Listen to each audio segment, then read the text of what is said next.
Yang belum masuk, terus ingatkan mereka ya, beri waktu 5 menit dari sekarang ya. Kalau 5 menit nggak masuk juga, Agnia nyatakan tidak hadir ya, biar aja nggak apa-apa ya, nyatakan tidak hadir ya. Sekali lagi selamat siang, mudah-mudahan kalian semua sehat ya, sehat, bahagia, senang hati ya, nggak putus pacar gitu kan. Ya kalau sekarang putus pacar mau dengan siapa nanti lebaran kan, wah menderita lebaran nggak punya pacar mah. Benar Namira? Namira buka mic-nya Namira. Ya Bapak. Kenapa nggak dibuka tadi? Menderita kan kalau lebaran nggak punya pacar?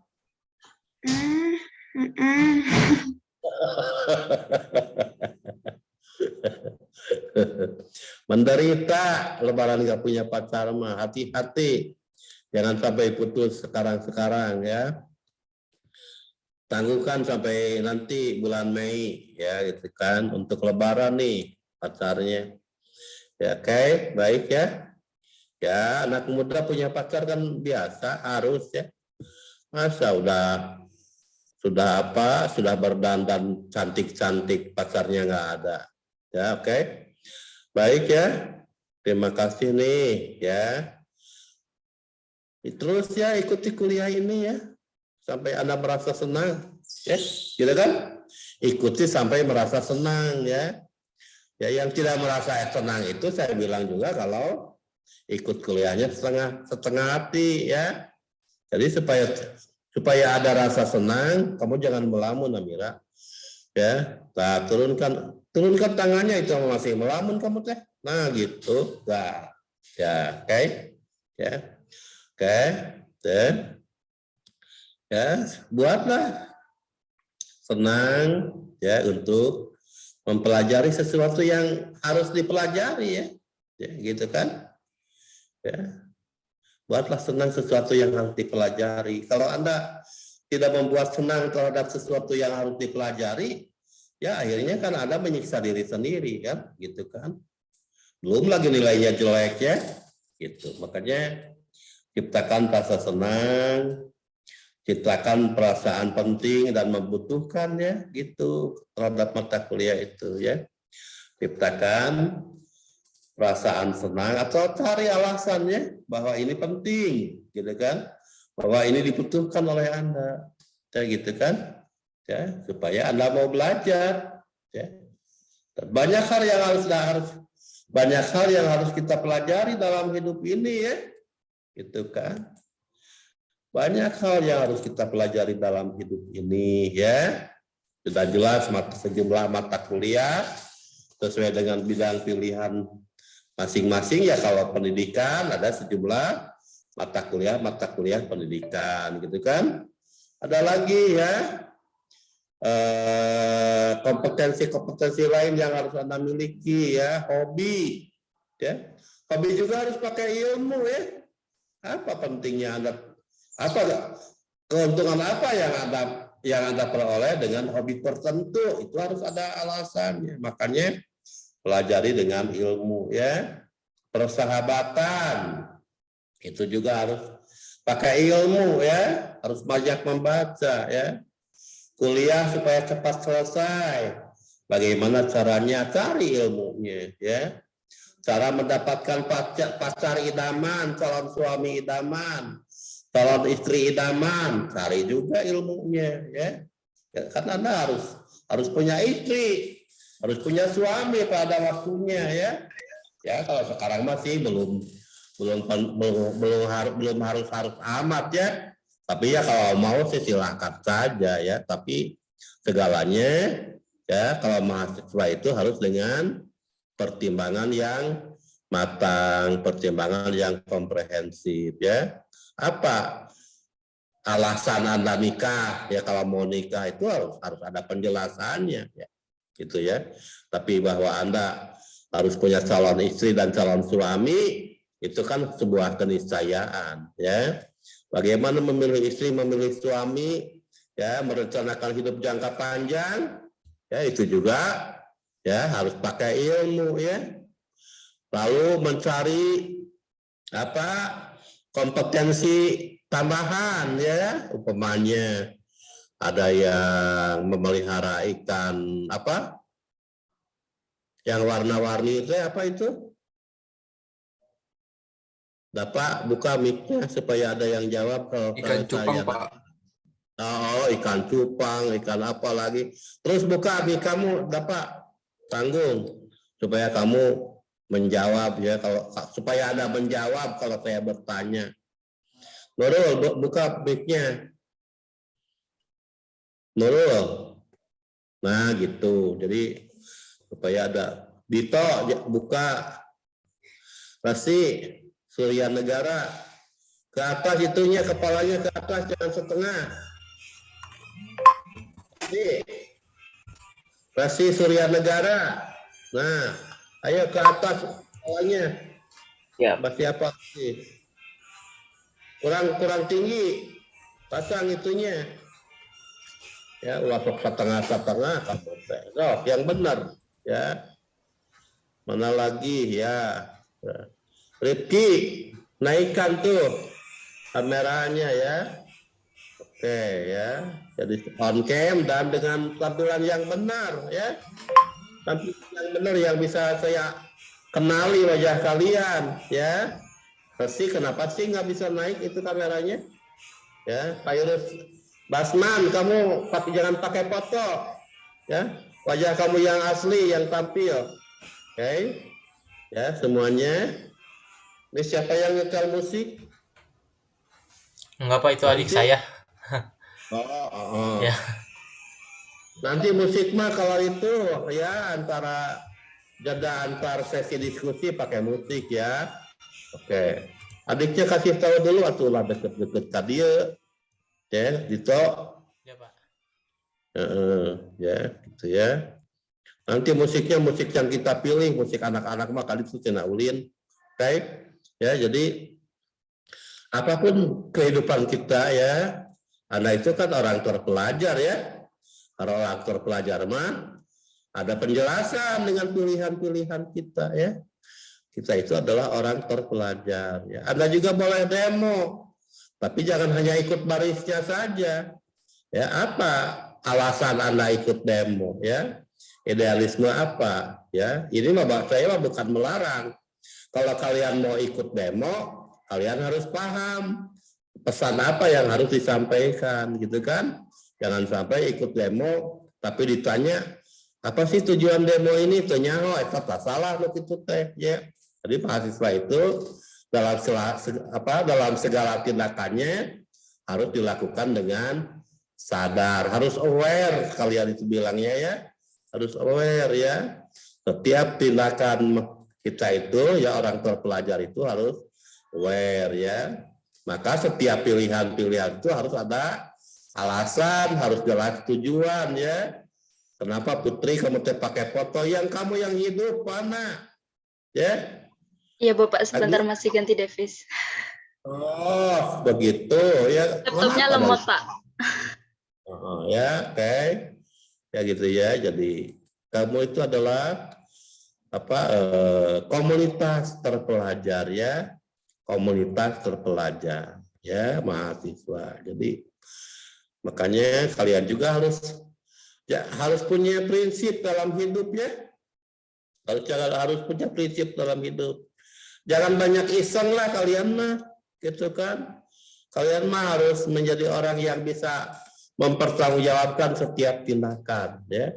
Dan setiap tindakan yang kita lakukan adalah tindakan terbaik untuk diri kita, ya. Jangan tindakan yang merusak untuk diri kita. Jauhi obat, narkoba yang kayak gitu, jangan. Ya, itu adalah pilihan salah, pilihan yang menghancurkan, ya. Jangan, kalian jangan tergoda dengan hal-hal yang mencelakakan, meruntuhkan, membahayakan. Makanya ya selalu aware, ya selalu sadar dengan pilihan. Oke? Ya. Siapa sekarang yang akan diskusi? Kelompok berapa? Kelompok 6, Pak. Kelompok 6, apa? Siapa itunya moderatornya? Moderatornya saya, Pak. Nabila, oke. Udah tahu judulnya, Bila?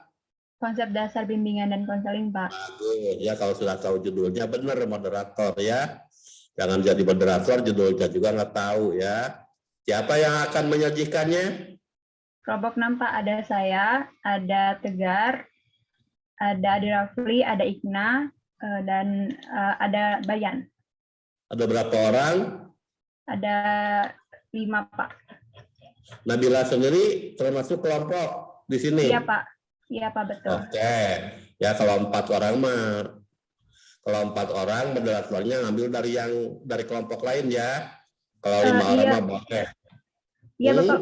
Tadi sebelumnya udah dari kelompok selanjutnya, cuma sedang sakit, Pak. Jadi sama saya digantikan. Perlu di kelompok lain dulu, jangan di kelompok penyaji ya. Kelompok penyaji mah harus menguasai materi, tapi udahlah sekarang mah tanggung ya. Tapi untuk nanti yang lain, yang menjadi moderator itu adalah kelompok di luar yang menyajikan materi ya. Jadi kelompok penyaji mah menguasai materi dengan baik ya, bukan menjadi moderator. Oke? Ya, silakan Nabila. Ininya PowerPoint-nya kirim ke saya supaya saya ikut membaca dengan seksama. Iya, Bapak, sudah dikirimkan, Pak. Oh, sudah ya? Oke. Sudah. Baik, Pak, saya ambil alih. Boleh share screen, teman-teman?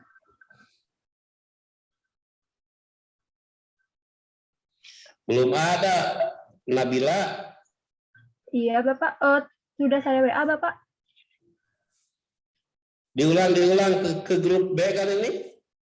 Oh, saya japri, Bapak. Hah? Saya ngehubungin Bapak secara pribadi, tidak di grup.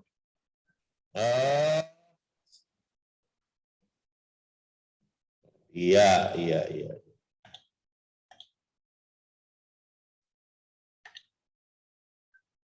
Baik, Bapak, izin untuk memulai presentasi. Ya, silakan. Baik, Bapak, terima kasih.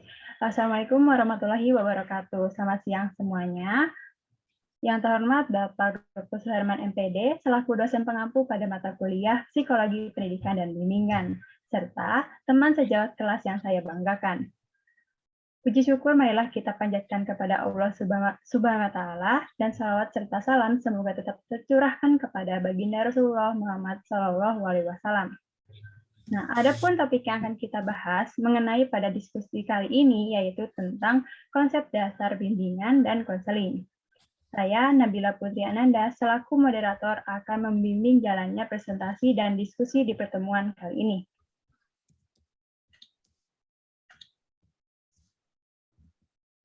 Baik, teman-teman kelompok bisa menampilkan PPT-nya.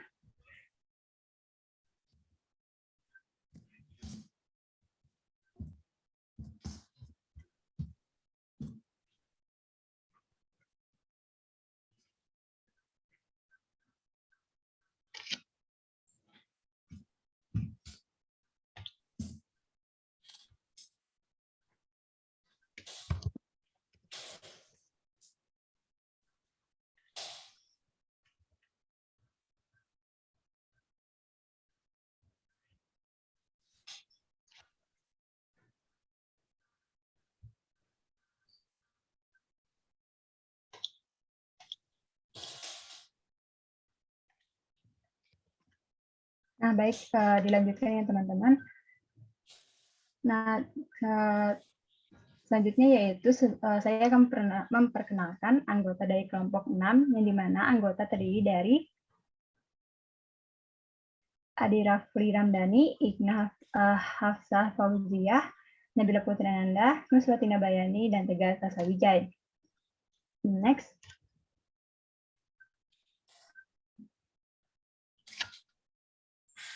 Nah, pada pertemuan kali ini kita akan membahas tentang apa itu bimbingan dan konseling, asas-asas bimbingan dan konseling, jenis-jenis bimbingan dan konseling, fungsi bimbingan konseling, dan prinsip-prinsip bimbingan dan konseling.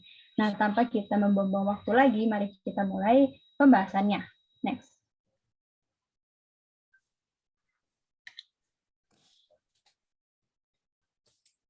Nah, untuk materi pengertian bimbingan dan konseling akan disampaikan oleh saya sendiri. Nah, jadi teman-teman, apa sih bimbingan itu? Nah, bimbingan berasal dari bahasa Inggris, yaitu guidance, yang berarti mengarahkan, memandu, mengelola, dan menyetir. Yang dalam arti keseluruhannya, bimbingan adalah suatu proses untuk mengarahkan, memandu, mengelola, dan menyetir. Nah, jadi bimbingan adalah proses bantuan yang diberikan kepada seseorang agar mampu mencapai perkembangan diri yang optimal. Next.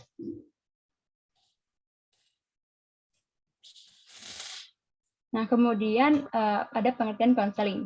Nah, konseling sendiri merupakan bantuan yang diberikan kepada seseorang dalam menyelesaikan masalah di kehidupannya melalui konselor dengan cara wawancara atau cara-cara yang sesuai dengan keadaan individu untuk mencapai kesejahteraan hidupnya.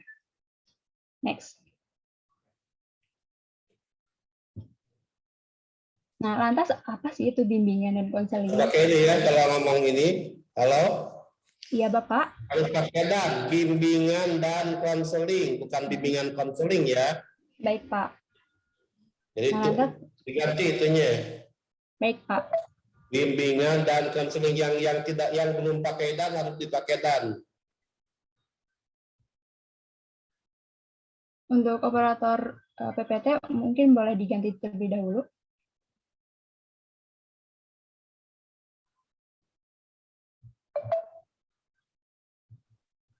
Baik, sebentar. Baik.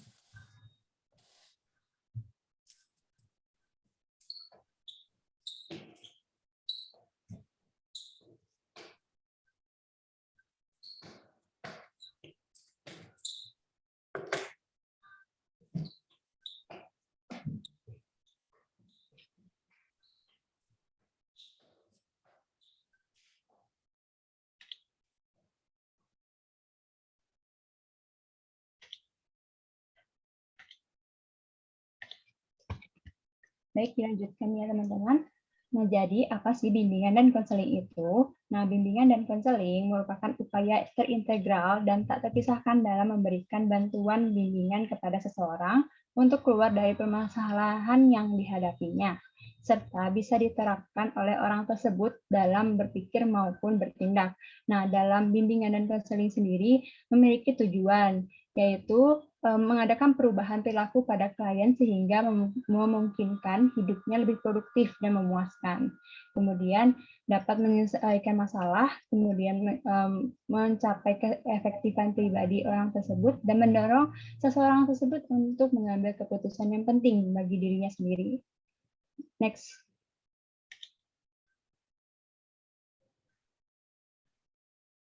Next. Lanjut ke fungsi bimbingan dan konseling akan dijelaskan oleh Tegar Tasawijaya, dipersilahkan. Baik, materi selanjutnya yaitu fungsi bimbingan dan konseling. Bimbingan dan konseling mempunyai fungsi yang telah dijelaskan oleh Departemen Pendidikan Nasional, yang terdapat 10 fungsi dari bimbingan dan konseling, yaitu yang pertama yaitu fungsi pemahaman, yaitu fungsi yang membantu para siswa agar memiliki pemahaman terhadap dirinya sendiri dan lingkungannya. Kemudian yang kedua yaitu fungsi fasilitas, memberikan kemudahan kepada para siswa dalam mencapai perkembangan yang optimal, selaras, dan seimbang, yang dapat meliputi seluruh aspek dalam diri para peserta didik. Kemudian fungsi yang ketiga yaitu fungsi penyesuaian, yaitu fungsi yang dapat membantu para siswa agar dapat menyesuaikan diri dengan orang lain, keluarga, dan lingkungannya secara dinamis dan konstruktif. Kemudian fungsi yang keempat yaitu fungsi penyaluran, fungsi yang dapat membantu peserta didik dalam memilih bidang ekstrakurikuler, jurusan atau program studi, dan menetapkan penguasaan karir atau jabatan yang sesuai dengan minat dan bakat. Fungsi yang kelima yaitu fungsi adaptasi, yaitu fungsi yang dapat membantu para pelaksana pendidikan seperti kepala sekolah dan staf konselor dan guru untuk menyesuaikan program pendidikan terhadap latar belakang pendidikan, minat, kemampuan, dan kebutuhan konseling. Kemudian fungsi yang keenam yaitu fungsi pencegahan. Fungsi ini berkaitan dengan upaya konselor untuk senantiasa mengantisipasi berbagai masalah yang mungkin terjadi dalam dan berupaya untuk mencegahnya, supaya tidak dialami oleh para peserta didik. Kemudian yang ketujuh yaitu fungsi perbaikan. Fungsi ini membantu para peserta didik sehingga dapat memperbaiki kekeliruan dalam berpikir, berperasaan, serta bertindak. Kemudian fungsi yang kedelapan yaitu fungsi penyembuhan. Fungsi bimbingan dan konseling yang ini bersifat kuratif. Fungsi ini berkaitan erat dengan upaya pemberian bantuan kepada peserta didik yang telah mengalami masalah, baik menyangkut aspek pribadi, sosial, belajar, maupun karir. Kemudian fungsi yang ke-9 yaitu fungsi pemeliharaan. Fungsi ini membantu para siswa supaya dapat menjaga diri dan mempertahankan situasi kondusif yang telah tercipta dalam dirinya sendiri. Kemudian fungsi yang terakhir yaitu fungsi pengembangan. Fungsi bimbingan dan konseling yang bersifat lebih produktif dari fungsi lainnya. Konselor senantiasa berupaya untuk menciptakan lingkungan belajar yang kondusif, yang memfasilitasi perkembangan para peserta didik. Baik, cukup sekian dari saya kembalikan pada moderator. Baik, terima kasih kepada Tegar yang telah menyampaikan materinya. Selanjutnya yaitu mengenai asas-asas bimbingan dan konseling yang akan dijelaskan oleh Igna. Kepada Igna, dipersilakan. Baik, terima kasih moderator. Selanjutnya ada asas-asas dalam bimbingan dan konseling.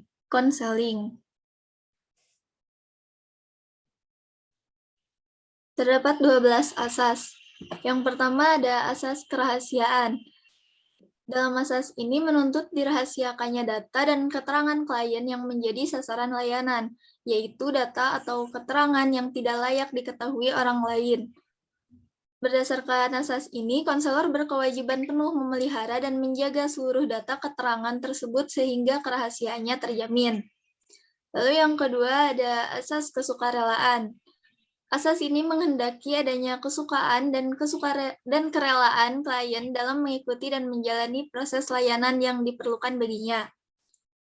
Dalam asas ini, konselor berkewajiban membina dan mengembangkan kesukarelaan klien.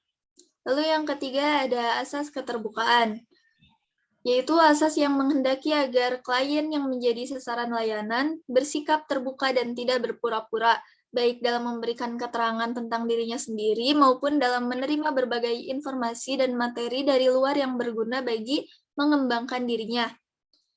Berdasarkan asas ini, konselor berkewajiban mengembangkan keterbukaan klien. Agar klien dapat terbuka, konselor harus terlebih dahulu bersikap terbuka dan tidak berpura-pura. Lalu yang keempat ada asas kekinian, yaitu asas yang menghendaki agar objek sasaran layanan bimbingan dan konseling, yakni permasalahan yang dihadapi klien adalah dalam kondisi sekarang. Adapun masa lampau dan masa depan dilihat sebagai dampak dan memiliki keterkaitan dengan apa yang diperbuat klien pada saat sekarang. Lalu yang kelima ada asas kemandirian, yaitu asas yang menunjukkan pada tujuan umum bimbingan dan konseling, yaitu klien sebagai sasaran layanan, bimbingan dan konseling diharapkan menjadi individu-individu yang mandiri dengan mengenal dan menerima diri sendiri dan lingkungannya, mampu mengambil keputusan, mengarahkan, serta mewujudkan diri sendiri. Konselor hendaknya mampu mengarahkan segenap layanan bimbingan dan konseling yang diselenggarakannya bagi berkembangnya kemandirian klien. Yang keenam ada asas kegiatan, yaitu asas yang menghendaki agar klien yang menjadi sasaran layanan dapat berpartisipasi aktif dalam penyelenggaraan kegiatan bimbingan dan konseling. Konselor harus mendorong dan memotivasi siswa untuk aktif dalam setiap layanan atau kegiatan yang diberikan kepadanya. Lalu yang ketujuh ada asas kedinamisan. Asas kedinamisan yaitu asas yang menghendaki agar isi layanan terhadap sasaran layanan klien hendaknya selalu bergerak maju, tidak monoton dan terus berkembang serta berkelanjutan sesuai dengan keutuhan dan tahap perkembangannya dari waktu ke waktu. Yang kedelapan ada asas keterpaduan, yaitu asas yang menghendaki agar berbagai layanan dan kegiatan bimbingan dan konseling, baik yang dilakukan oleh guru pembimbing maupun pihak lain, saling menunjang, harmonis, dan terpadu. Koordinasi segenap layanan bimbingan dan konseling harus dilaksanakan dengan sebaik-baiknya. Yang kesembilan ada asas kenormatifan, yaitu asas yang menghendaki agar seluruh layanan dan kegiatan bimbingan dan konseling tidak bertentangan dengan norma-norma yang berlaku, baik norma agama, norma hukum, peraturan, adat istiadat, ilmu pengetahuan, dan kebiasaan-kebiasaan sehari-hari. Asas ini diterapkan terhadap isi maupun proses penyelenggaraan. Layanan bimbingan dan konseling harus dapat meningkatkan kemampuan klien memahami, menghayati, dan mengamalkan nilai dan norma tersebut. Yang ke-10 ada asas keahlian, yaitu asas yang menghendaki agar layanan dan kegiatan bimbingan dan konseling diselenggarakan atas dasar kaidah-kaidah profesional. Dalam hal ini, para pelaksana layanan dan kegiatan bimbingan dan konseling lainnya hendaknya merupakan tenaga yang benar-benar ahli dalam bimbingan dan konseling. Yang ke-11 ada asas alih tangan kasus. Asas yang menghendaki agar pihak-pihak yang tidak mampu menyelenggarakan layanan bimbingan dan konseling secara tepat dan tuntas atas suatu permasalahan klien dapat mengalih tangankan kepada pihak yang lebih ahli. Konselor dapat menerima alih tangan kasus dari orang tua, guru-guru, atau ahli lain. Begitupun konselor dapat mengalih tangankan kasus. Lalu yang terakhir ada asas tuturi handayani, yaitu asas yang menghendaki agar pelayanan bimbingan dan konseling secara keseluruhan dapat menciptakan suasana mengayomi, yaitu memberikan rasa aman, mengembangkan keteladanan, dan memberikan rangsangan dan dorongan serta kesempatan yang seluas-luasnya kepada klien untuk maju. Layanan bimbingan dan konseling yang diselenggarakan hendaknya disertai membangun suasana pengayoman, keteladanan, dan dorongan seperti itu. Mungkin sekian pemaparan materi mengenai asas bimbingan dan konseling. Saya kembalikan kepada moderator. Baik, terima kasih kepada Igna atas pemaparannya yang cukup menarik ya. Selanjutnya yaitu mengenai prinsip-prinsip bimbingan dan konseling yang akan dijelaskan oleh Bayan. Kepada Bayan, dipersilahkan. Baik, terima kasih kepada moderator atas kesempatannya. Di sini saya akan menjelaskan mengenai prinsip-prinsip dalam bimbingan dan konseling gitu ya. Selain tadi asas-asas yang sudah disebutkan sebelumnya, pelaksanaan layanan bimbingan dan konseling pun memiliki prinsip-prinsip yang perlu diperhatikan. Yang pertama adalah bimbingan merupakan bantuan kepada individu dalam proses perkembangan. Kemudian yang kedua, bimbingan itu dilakukan oleh satu tangan ahli. Kemudian yang ketiga, bimbingan didasarkan atas pengakuan dan penghargaan terhadap hak individu dalam mengambil keputusan. Kemudian yang keempat, bimbingan itu merupakan pemberian bantuan kepada individu dalam menyediakan sejumlah pilihan, kemudian rencana, juga keterangan dan pengaturan yang bijaksana. Nah, kemudian yang kelima, bimbingan ini sifatnya tidak memaksa. Dan yang keenam, bimbingan merupakan proses pendidikan yang bersifat bertahap gitu, ke arah berikutnya yang lebih maju. Jadi tidak hanya sekali gitu. Kemudian yang ketujuh, mana itu tayangannya? Yang keenam. Ya, gimana Pak? Tayangan nomor 6 mana? Oh, itu di share. Maaf Pak. Oke, diulang ya. Yang keenam itu bimbingan itu merupakan proses pendidikan yang sifatnya bertahap ke arah berikutnya dan ke arah yang lebih maju juga gitu. Kemudian yang ketujuh, bimbingan pelajaran atau ya bimbingan itu merupakan pelajaran yang luas bagi individu dalam kehidupan sosialnya.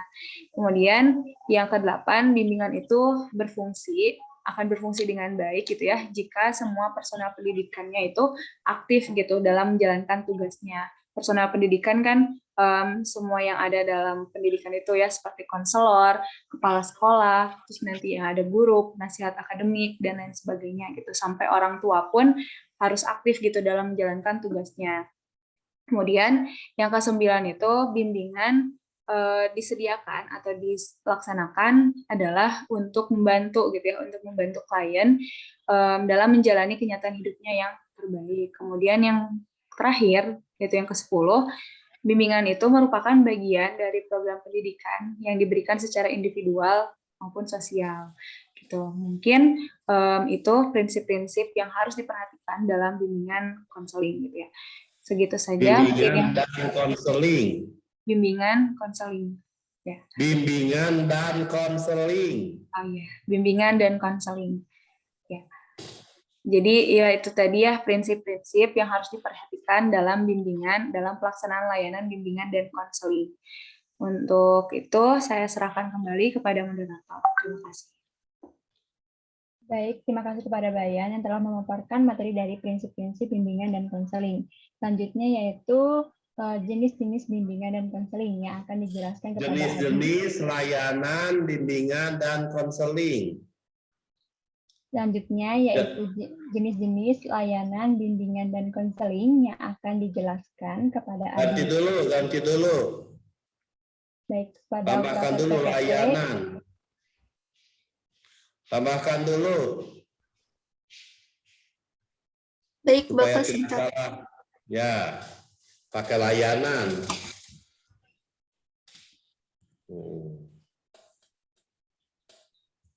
Spasi.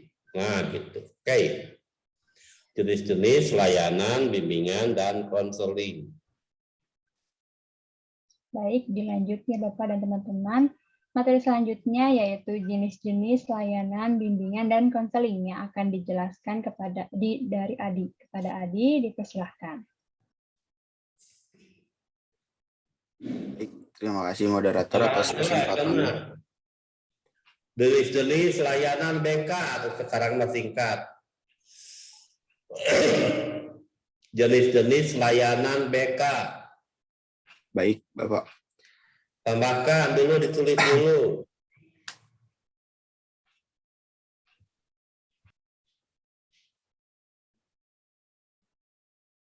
Nah, gitu. BK. Ya, udah.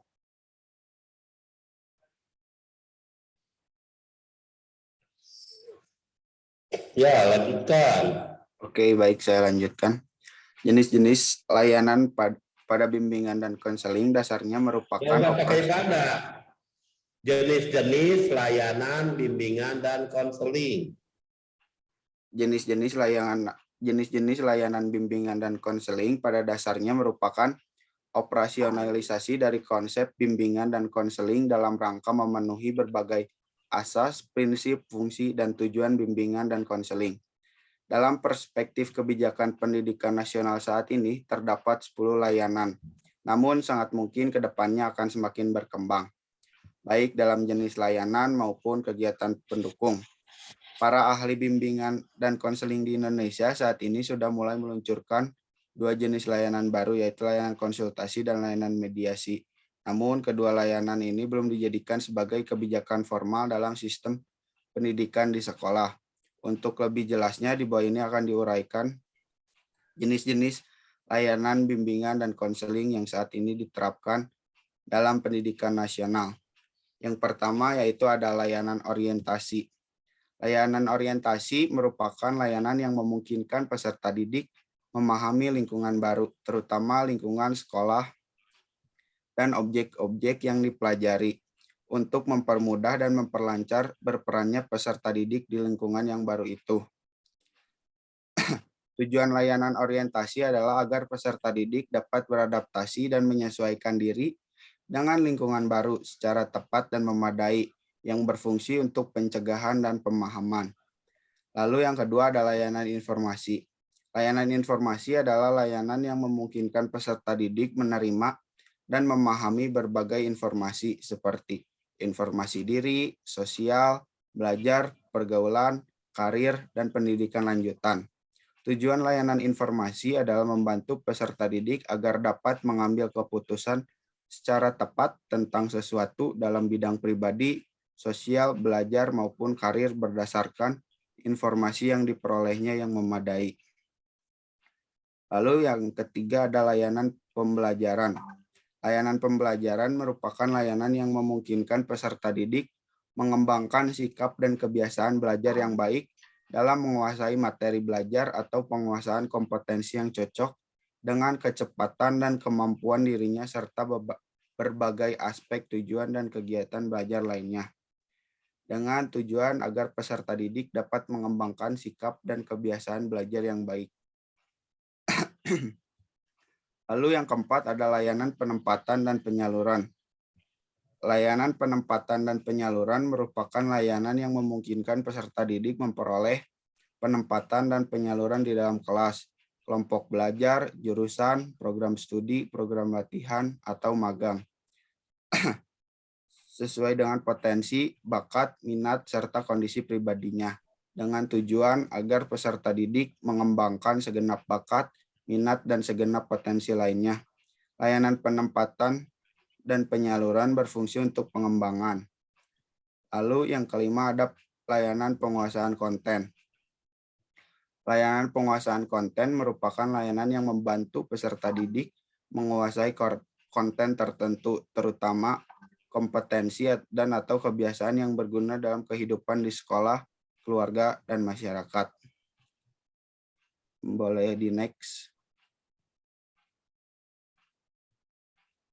Nah, lalu yang keenam ada layanan konseling perorangan. Layanan konseling perorangan merupakan layanan yang memungkinkan peserta didik mendapatkan layanan langsung tatap muka secara perorangan dengan guru pembimbing untuk membahas dan menuntaskan permasalahan yang dihadapinya dan perkembangan dirinya. Tujuan layanan konseling perorangan adalah agar peserta didik dapat menuntaskan masalah yang dihadapinya. Layanan konseling perorangan berfungsi untuk penuntasan dan advokasi. Yang ketujuh ada layanan bimbingan kelompok. Layanan bimbingan kelompok merupakan layanan yang memungkinkan sejumlah peserta didik bersama-sama melalui dinamika kelompok memperoleh bahan dan membahas pokok bahasan atau topik tertentu untuk menunjang pemahaman dan pengembangan kemampuan sosial baik sebagai individu maupun sebagai pelajar. Layanan bimbingan kelompok berfungsi untuk pemahaman dan pengembangan. Lalu yang kedelapan ada layanan konseling kelompok. Layanan konseling kelompok merupakan layanan yang memungkinkan peserta didik memperoleh kesempatan untuk pembahasan dan pengentasan permasalahan pribadi melalui dinamika kelompok. Masalah yang dibahas itu adalah masalah-masalah pribadi yang dialami oleh masing-masing anggota kelompok. Layanan konseling kelompok berfungsi untuk pengentasan dan advokasi. Lalu yang ke-9 yaitu layanan konsultasi. Layanan konsultasi merupakan layanan yang membantu peserta didik atau pihak lain dalam memperoleh wawasan, pemahaman, dan cara-cara yang perlu dilaksanakan dalam menangani kondisi atau masalah peserta didik.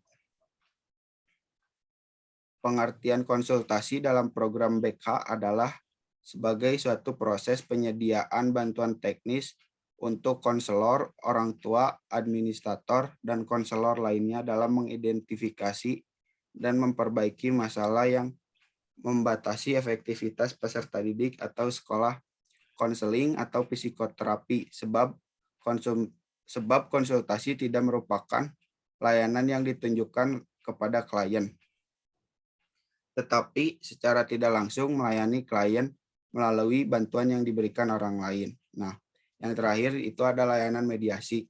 Layanan mediasi merupakan layanan yang membantu peserta didik menyelesaikan permasalahan ataupun perselisihan dan memperbaiki hubungan antar peserta didik dengan konselor sebagai moderator. Nah, mungkin segitu jenis-jenis layanan BK yang bisa saya sampaikan. Selebihnya saya kembalikan pada moderator. Baik, terima kasih kepada Adi Rafli yang telah memaparkan mengenai jenis-jenis layanan bimbingan dan konseling. Baik, teman-teman sudah selesai penyajian materinya. Apakah ada yang ingin bertanya?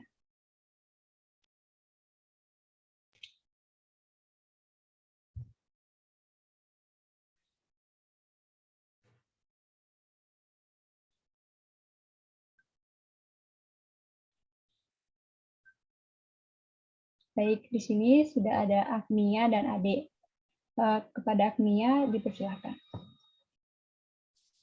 Baik, terima kasih atas kesempatannya. Di sini saya mewakili dari kelompok 9. Izin bertanya, yaitu tadi kan ada fungsi penyembuhan. Namun, jika konseling itu dirasa justru malah menambah buruk pasien tersebut, itu bagaimana ya? Dan apakah ada yang salah gitu, sehingga malah menyebabkan kurangnya penyembuhan? Terima kasih. Baik, terima kasih kepada Agnia. Kemudian pada Ade dipersilakan. Baik, terima kasih kepada moderator. Di sini kan tadi kan dijelaskan tentang 10 fungsi bimbingan dan konseling ya. Nah, menurut kelompok kalian, apakah 10 fungsi itu sudah dipahami oleh guru BK yang ada di sekolah? Terus, apakah sudah terlaksana dengan baik? Apabila belum, berikan contohnya fungsi apa saja yang belum terlaksana dengan baik. Mungkin sekian, terima kasih. Baik, terima kasih Ade dan Agnia atas pertanyaannya.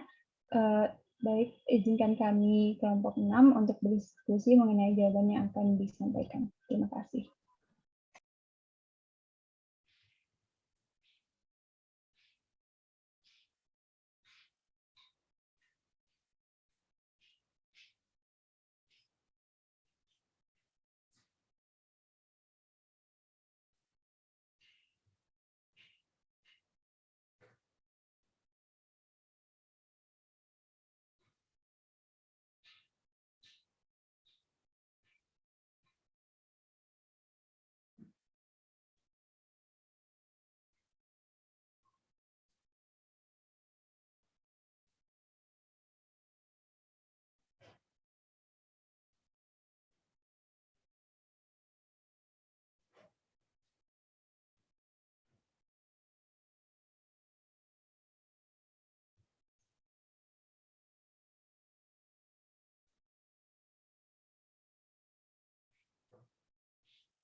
Baik, saya akan menjawab ya, izin menjawab untuk pertanyaan dari Ade mengenai tadi apakah dari 10 fungsi itu sudah dipahami dan dilaksanakan dengan baik. Jika belum, sebutkan fungsi apa saja yang berjalan di sekolah. Yang menurut kami gitu ya, pasti guru BK memahami betul gitu fungsi-fungsi dari BK itu sendiri. Dan semuanya itu pasti terrealisasikan langsung gitu dari guru BK itu sendiri. Tapi yang mungkin jadi hambatan adalah dari siswa itu sendiri. Siswa itu mau nggak berbagi cerita dengan guru BK, mau nggak mencurahkan isi hati itu ke guru BK, mau merasa percaya nggak sama guru BK, guru BK-nya bakal mendukung dia nggak ya gitu. Jadi lebih ke individu itu sendiri. Sedangkan kalau misalnya nih guru sendiri itu nggak memahami dari fungsi-fungsi itu, kemungkinan bakal ya nggak akan bisa gitu jadi ngajar dari guru BK gitu. Soalnya harus memenuhi dong profesionalitasnya juga. Kemudian dan nggak ada unsur paksaan gitu ya untuk memaksa murid tersebut untuk bercerita gitu kepada guru BK. Dan guru BK sendiri itu membuka pintu yang lebar gitu untuk menerima semua curhatan ataupun ada permasalahan yang ada dalam siswa itu tersebut. Mungkin cukup menjawab gitu ya Adik, tapi jika ada teman-teman ingin menambahkan, dipersilahkan. Izin menambahkan ya, moderator. Mungkin kalau misalkan tadi ada kan bertanyanya bagaimana ya kondisinya gitu kan, atau realisasinya bagaimana gitu. Nah sebenarnya kembali lagi kan pasti beda-beda ya kondisi dari tiap sekolah itu. Kita tidak bisa menyamaratakan gitu. Dan balik lagi kepada masing-masing peserta didik gitu kan sebagai yang merasakannya gitu.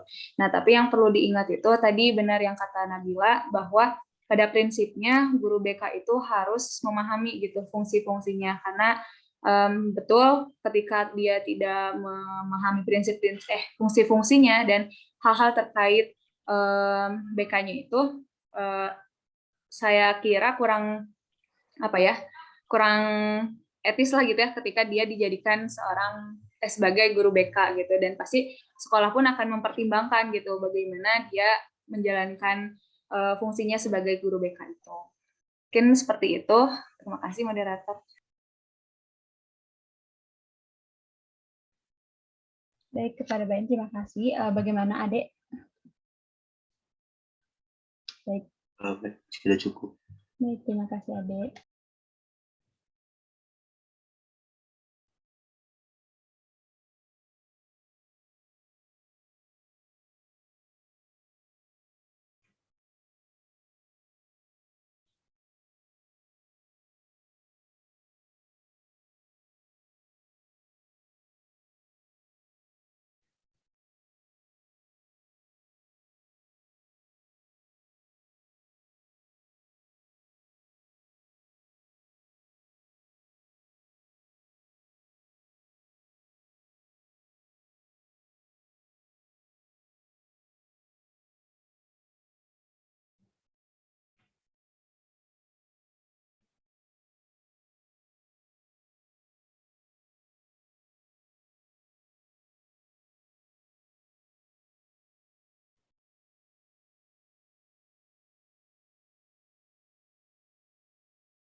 Moderator izin menjawab pertanyaan dari Agnia ya. Izin mencoba menjawab. Tadi kan pertanyaannya itu tadi di fungsi-fungsinya itu kan ada fungsi penyembuhan. Nah, tapi gimana ketika dirasa justru malah bertambah buruk gitu ya dengan bimbingan konseling itu bagaimana dan apakah ada yang salah? Nah, mungkin sebenarnya kita tidak bisa menyalahkan salah satu pihak ya, entah itu peserta didiknya atau kita menyalahkan guru BK-nya saja gitu. Sebenarnya kita bisa melihat secara objektif gitu ya dari kedua pihak gitu. Apakah mungkin dari guru BK-nya yang kurang gitu ya, kurang pembacaannya. Jadi ketika dia memberikan solusi kurang tepat gitu. Nah, biasanya ya seringkali hal-hal seperti itu terjadi gitu. Dan mungkin salah satunya juga dari siswanya yang belum bisa secara terbuka gitu loh untuk ngobrol atau untuk bercerita kepada guru BK-nya gitu. Sehingga guru BK-nya pun yang menerima informasi yang seadanya gitu kan ya. Pada akhirnya ketika memberikan solusi pun tidak solutif. Kenapa tidak solutif? Karena bukan tidak sesuai ya. tidak tepat sasaran gitu, karena bukan itu yang menjadi akar permasalahannya. Gitu.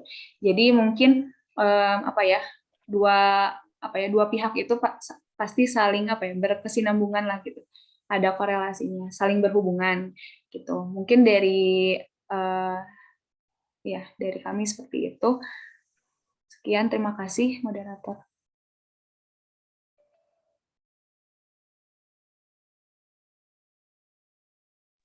Izin menambahkan.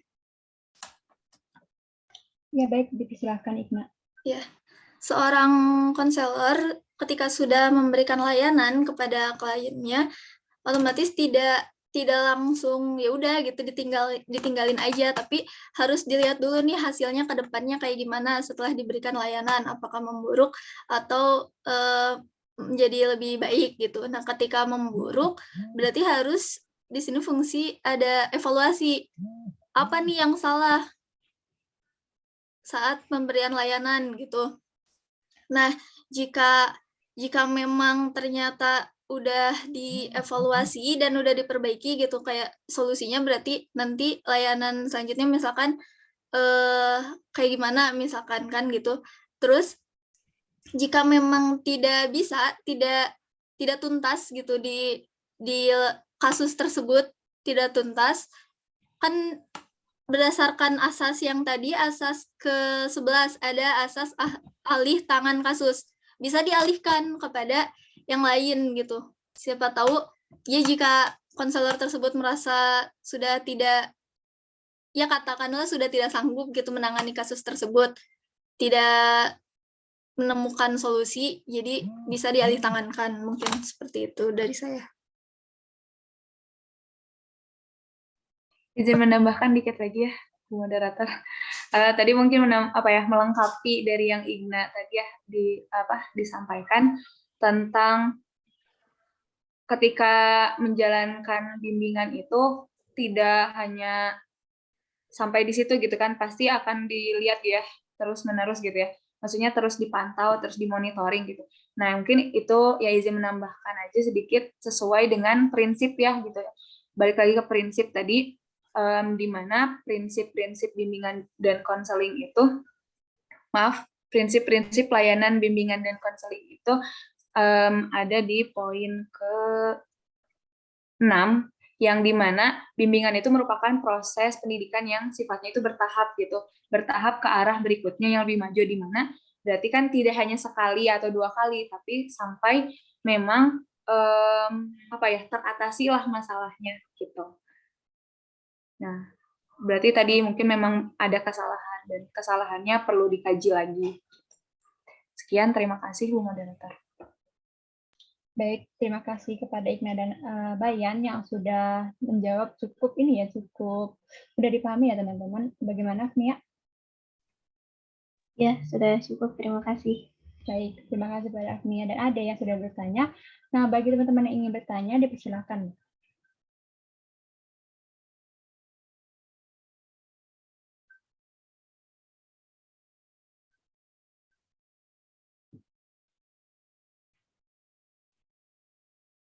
Jikapun tidak ada pertanyaan, jika ada bahan diskusi yang berkaitan dengan materi hari ini, juga dipersilahkan.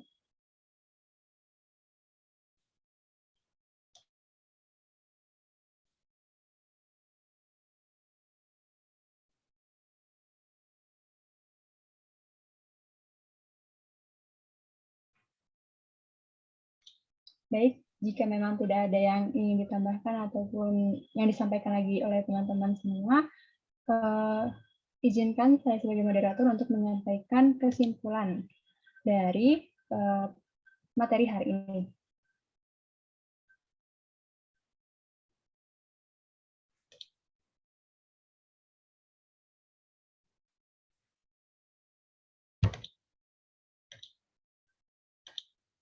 Baik, kesimpulan hari ini adalah bimbingan dan konseling merupakan salah satu komponen dalam keseluruhan sistem pendidikan, khususnya di sekolah. Guru sebagai salah satu pendukung unsur pelaksana pendidikan yang mempunyai tanggung jawab sebagai pendukung pelaksananya layanan bimbingan pendidikan di sekolah. dituntut untuk memiliki wawasan yang memadai terhadap konsep-konsep dasar bimbingan dan konseling di sekolah. Nah, sekian pematerian hari ini, teman-teman. Terima kasih atas partisipasinya. Mohon maaf apabila terdapat kesalahan berbicara dan perbuatan. Wassalamualaikum warahmatullahi wabarakatuh. Dikembalikan lagi kepada Bapak Sulaiman.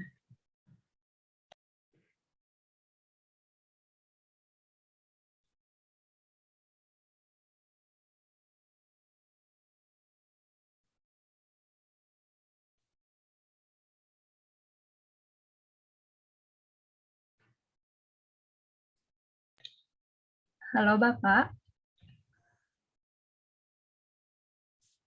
Ya.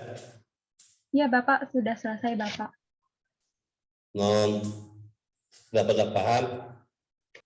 Oh, Bapak ngantuk, Oke, ya. Bimbingan dan konseling itu ya, bantuan agar orang berkembang, gitu kan? Iya Pak, betul. Bantuan agar orang berkembang, orang yang dibantu, orang yang dibimbing, bantuan untuk ya memahami diri, ya kan? Bimbingan dan konseling itu adalah proses bantuan agar individu memahami dirinya, ya kan? Yang kedua, ya, selanjutnya ya, memahami dirinya, memahami potensinya, memahami perkembangannya. Sekarang itu kalian dalam masa perkembangan apa? Ya, fase perkembangan remaja itu ya. Oke. Ya. Oke.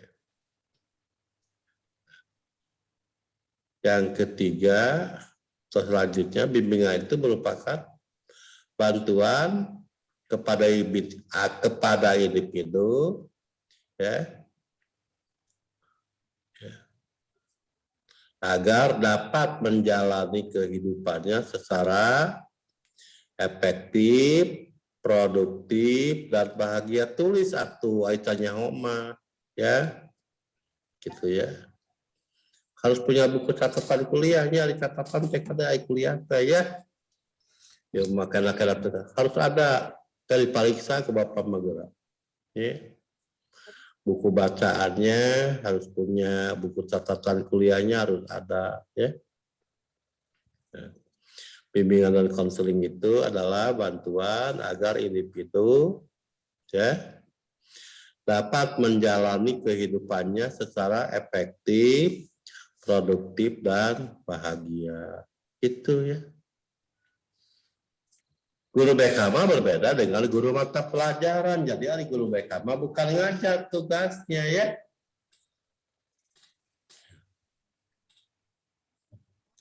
Selain oleh guru BK, prinsip-prinsip BK itu harus dipahami oleh seluruh pihak yang terlibat dalam pendidikan.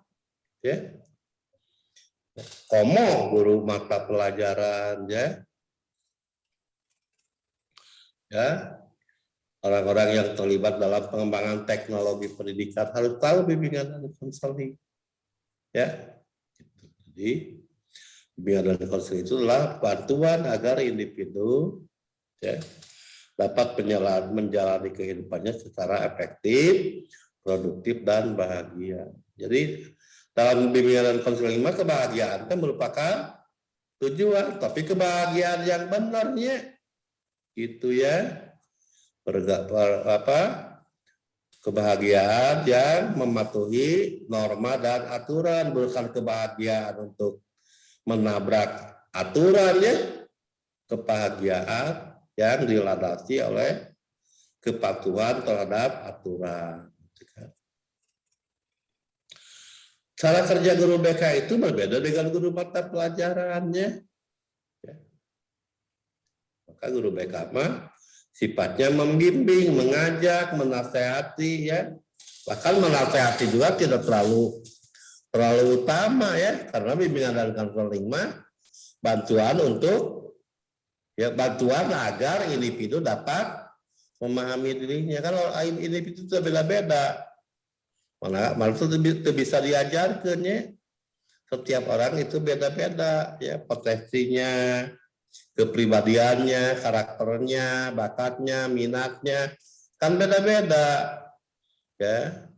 Maka hubungan dalam bimbingan dan konseling mah bersifat personal gitunya ya.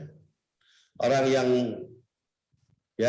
yang dilayani dalam bimbingan dan konseling tadi harus menumbuhkan perasaan bahagia ya. Ini juga disebutkan bahwa bimbingan dan konseling itu terkait dengan proses menentukan pilihan dan mengambil keputusan gitu kan. Itu bimbingan dan konseling ya. Bantuan dalam memilih dan mengambil keputusan. Tapi pilihan dan keputusannya sendiri itu ditentukan oleh orang yang dibimbing, bukan oleh orang yang membimbingnya. Itu ya. Jadi bimbingan dan konseling itu adalah proses membantu agar individu dapat memilih dan mengambil keputusan dengan baik. Ya, membantu agar individu dapat menjalani kehidupannya dengan baik, ya, dengan bahagia, ya.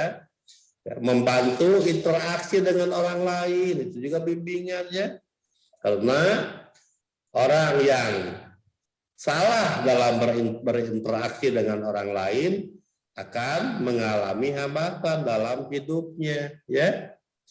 Orang yang salah dalam berinteraksi ya dengan orang lain akan ya mengalami hambatan dalam perkembangan hidupnya. Tak itu bantuan-bantuan itu harus ada yang melakukannya ya.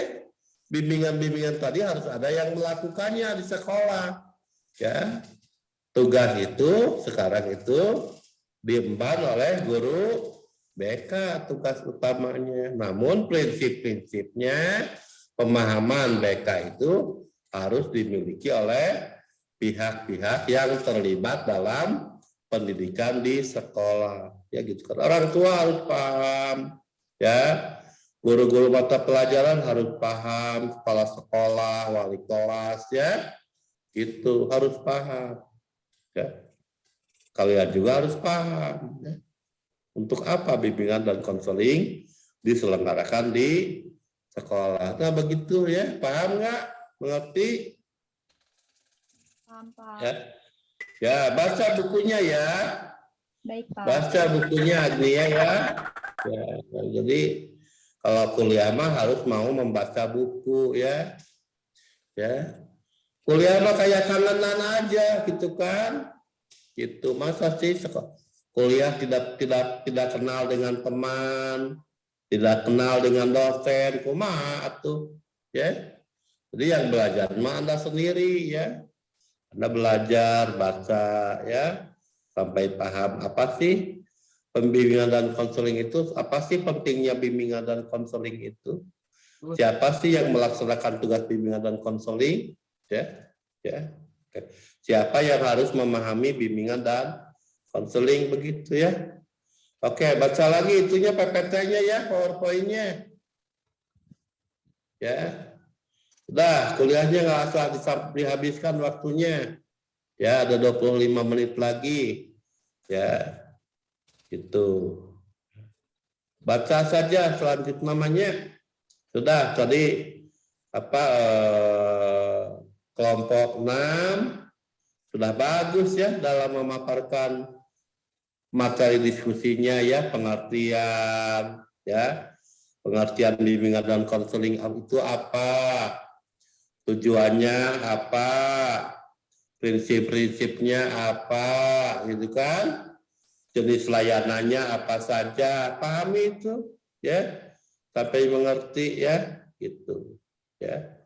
Lalu sifat-sifat guru BK itu harus bagaimana, gitu kan? Ya, harus bagaimana sih seorang guru BK itu, gitu kan? Gitu. Seorang guru BK itu bukan seorang yang bertugas untuk jadi tukang hukum ya.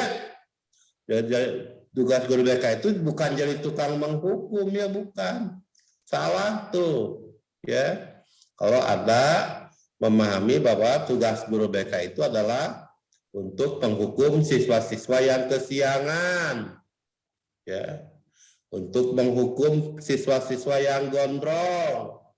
Menghukum siswa-siswa yang nakal, bukan ya. Guru BK membantu agar setiap orang memahami dirinya dan memahami lingkungannya.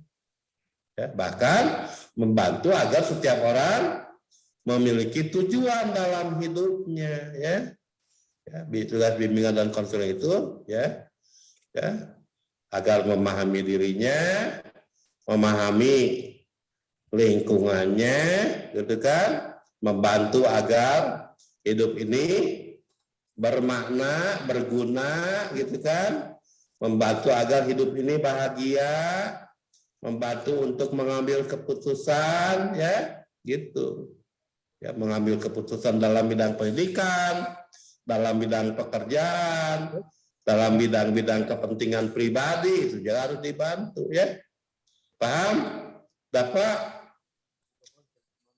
Paham, Pak. Oke, ya, yang lain mengerti semuanya? Ya. Baca lagi ya supaya ngerti ya. Baca lagi PowerPoint-nya. Ya. Sudah, sekarang kalian istirahat lagi lah, sudahlah, kuliah mah cukup. Ada yang mau ditanyakan ke saya?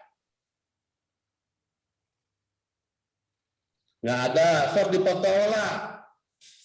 Dipoto lah, siapa yang memfotonya? Agni apa yang akan meng-SS? Yang bagus fotonya, Agni. Siap, Bapak. Teman-teman, hitung mundur ya. 3, 2, 1. Slide selanjutnya. 3, 2, 1. Oke, terima kasih teman-teman. Ya, terima kasih. Sehat selalu ya. Terus pelihara kesehatan. Ya, semangat, motivasi, pelihara ya. Ya, hidup itu jangan kehilangan semangat, jangan kehilangan arah, jangan kehilangan tujuan ya. Itulah bimbingan dan konseling ya. Membantu agar setiap orang semangat, memiliki motivasi, memiliki tujuan dan seterusnya ya. Oke, baca buku-bukunya ya. Ya, gitu ya. Kalau ujian harus bisa, kalau kuliah jangan off-cam ya, gitu ya. Tampil kalau kuliah itu jangan hire way off-cam ya. Oke. Terima kasih ya. Sampai jumpa minggu depan. Kelompok 7 siap untuk minggu depan. Ya, assalamualaikum warahmatullahi wabarakatuh. Waalaikumsalam warahmatullahi wabarakatuh.